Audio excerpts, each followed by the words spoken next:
श्री स्वामी समर्थ। नमस्कार मंडळी, स्वागत आहे तुमचे माझ्या YouTube चॅनलवरती। आजचा दिवस तुम्हाला खूप छान सुखाचा आनंदाचा जाऊ हीच मी स्वामींच्या चरणी प्रार्थना करते आणि आज नवीन व्हिडिओला सुरुवात करते। यंदा 2025 मध्ये पितृपक्ष हा 8 सप्टेंबर पासून सुरू होणार आहेत आणि 21 सप्टेंबरला सर्व पितरी अमावस्येच्या दिवशी या पितृपक्षाची समाप्ती होणार आहे। दरवर्षी पितृपक्ष हा भाद्रपद महिन्याच्या शुक्ल पक्षाच्या पौर्णिमेपासून सुरू होतो आणि अश्विन महिन्याच्या कृष्ण पक्षातील अमावस्येला पितृपक्ष हा संपत असतो। आपल्या हिंदू धर्मात पितृपक्षाला अत्यंत महत्त्व आहे। पितृपक्षाचे 15 दिवस हे अतिशय शुभ मानले जातात। पितृपक्षामध्ये प्रत्येकाच्या पितरांचे पूजन हे तिथीनुसार केले जाते। असे म्हणतात की या काळात आपले पितृदेव आपल्याकडे जेवणासाठी येतात आणि म्हणून त्यांच्यासाठी नैवेद्य बनवून दाखवल्यास पितृ प्रसन्न होऊन आपल्या कुटुंबावर कृपा करतात। त्यामुळे आयुष्यात सुख, शांती आणि समृद्धी येते। पितृपक्षाचा काळ हा पूर्वजांसाठी मानला जातो। या काळात आपल्या पूर्वजांना श्रद्धांजली दिली जाते।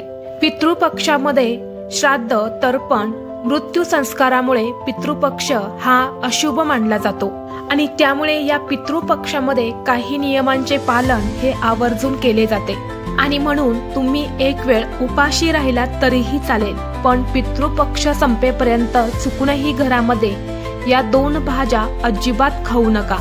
99% लोकांना माहित नाही। जर आपण कळत ना कळत घरामध्ये या 2 भाज्या खाल्ल्या तर घरातून लक्ष्मी काढता पाय घेईल, आयुष्यभर पितृदोष भोगावा लागेल, घरात गरिबी आणि दरिद्रता येईल। तसेच या पितृपक्षामध्ये काय करावे आणि काय करू नये, कोणत्या चुका टाळाव्यात याबद्दलची संपूर्ण माहिती आज या व्हिडिओमध्ये मी तुमच्यासोबत शेअर करणार आहे। त्यामुळे तुम्ही हा व्हिडिओ स्किप न करता शेवटपर्यंत नक्की पहा। चॅनलवरती नवीन असाल तर सबस्क्राइब करा आणि असेच माहितीपूर्व नवनवीन व्हिडिओ पाहण्यासाठी बेल आयकॉनलाही प्रेस करा, म्हणजे जेव्हा कधी मी नवीन व्हिडिओ अपलोड करेल त्याचं नोटिफिकेशन सर्वात अगोदर तुम्हाला भेटेल आणि तुम्ही एक पण व्हिडिओ मिस करणार नाही। 6 सप्टेंबरला अनंत चतुर्दशीला गणपती बाप्पांचं विसर्जन केल्यानंतर 8 सप्टेंबर पासून पितृपक्ष हा सुरू होणार आहे। या काळात पिंडदान, ब्राह्मण भोजन, तर्पण, दान यासारख्या विधींना सुरुवात होते। पितृपक्ष हा अतिशय महत्त्वाचा काळ असल्यामुळे या काळात सर्व देवी देवतांची पूजा केली जाते। त्यासोबतच आपल्या पितरांची देखील पूजा जी आहे तर ती केली जाते। या पितृपक्षामध्ये प्रत्येक जण आपल्या पितरांच्या तिथीनुसार पितरांचे श्राद्ध करत असतो। तर ही श्राद्ध करण्याची शुभ वेळ असते ती म्हणजे सकाळी 11:30 वाजल्यापासून ते 12:30 वाजेपर्यंत। हा आपल्या हिंदू पंचांगातील अभिजित मुहूर्त पाहून पितरांचे श्राद्ध केले जाते। म्हणून जेव्हा पण तुमच्या पितरांचे श्राद्ध असणार आहे तिथीनुसार तेव्हा तुम्हाला याच वेळेमध्ये पितरांना तर्पण नैवेद्य जो आहे तर तो ठेवायचा आहे। पितृपक्षामध्ये पितरांचे तर्पण तसेच ब्राह्मणांना अन्नदान, वस्त्रदान आणि दक्षिणा दिल्याने त्याचे आपल्याला दुप्पट पटीने फळ प्राप्त होते। तसेच आपले पूर्वज हे आपल्यावरती प्रसन्न होऊन आपल्याला सुखी संसाराचे आशीर्वाद ते देत असतात। म्हणून पितृपक्षामध्ये आवर्जून ब्राह्मणांना अन्नदान, वस्त्रदान हे करावे। पितृपक्षामध्ये अशा कोणत्या चुका आहेत ज्या प्रामुख्याने आपल्याला टाळायच्या आहेत? सर्वात प्रथम म्हणजे पितृपक्षामध्ये पुरुष आणि महिला असतील तर यांनी केस कापणे पूर्णपणे वर्ज्य आहेत। पुरुषांना दाढी करणं सुद्धा या पितृपक्षामध्ये पूर्णपणे वर्ज्य आहेत। त्यामुळे जर तुम्हाला केस आणि दाढी करायची असतील तर तुम्ही पितृपक्ष सुरू होण्या अगोदरच करायचे आहेत, जेणेकरून तुम्हाला पितृपक्षामध्ये या गोष्टी करण्याची गरज पडणार नाही।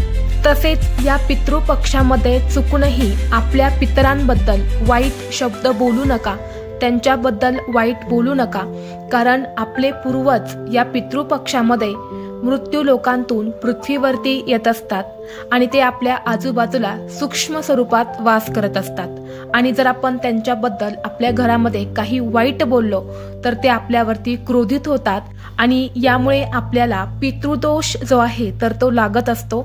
आणि ज्या घरामध्ये पितृदोष आहे त्या घराची कधीही प्रगती होत नाही, त्या घरावर कधीही देवी देवता सुद्धा प्रसन्न होत नाही। म्हणून चुकूनही आपल्या पूर्वजांबद्दल वाईट बोलू नका। तसेच पितृपक्षामध्ये नवीन घर खरेदी करणे, नवीन जमीन खरेदी करणे, इतरांना उसने पैसे देणे किंवा इतरांकडून उसने पैसे घेणे, कर्ज घेणे, नवीन घराचे काम सुरू करणे, लग्न सोहळा करणे यासारख्या गोष्टी ज्या आहेत तर त्या आवर्जून टाळाव्यात। चुकूनही या गोष्टी ज्या आहेत तर त्या तुम्हाला पितृपक्षामध्ये अजिबात करायच्या नाहीत। या पितृपक्षामध्ये आपले पूर्वज हे आपल्या घरामध्ये सूक्ष्म स्वरूपात निवास करत असतात, त्यामुळे त्यांचं चांगलं नाव घेणं, त्यांची आठवण काढणे, अन्नदान करणे हे अत्यंत गरजेचे असते।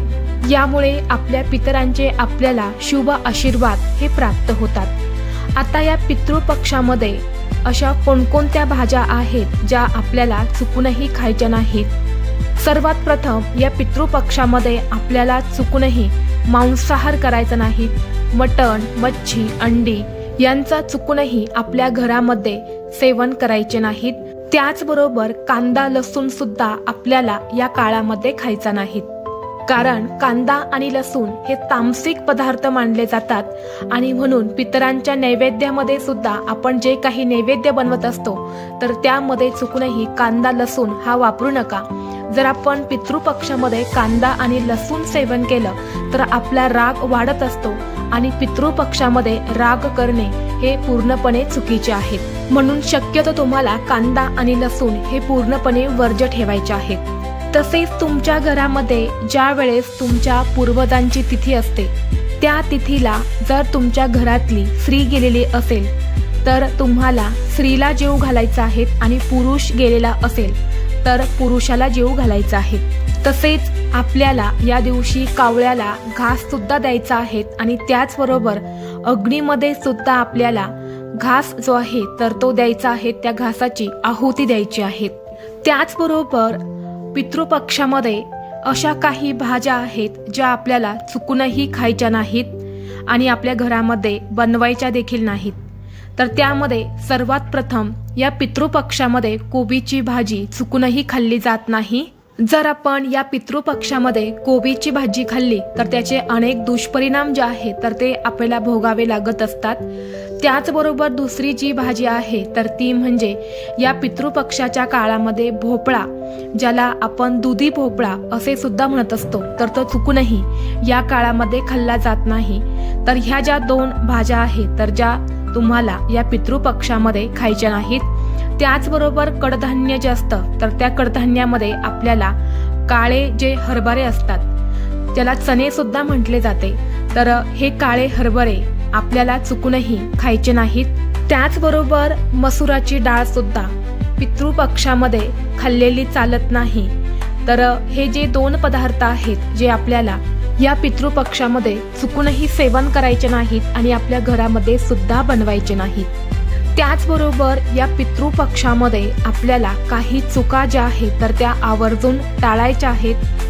त्यामध्ये बघा, ज्या वेळेस आपल्या घरामध्ये आपल्या पूर्वजांची तिथी असते त्या तिथीला ज्यावेळेस आपण घरामध्ये काही जेवण नैवेद्य तयार करत असतो त्यावेळेस आपल्या मनामध्ये एक सात्विक भाव आणि सात्विक विचार असणं सुद्धा तितकंच महत्त्वाचं असतं।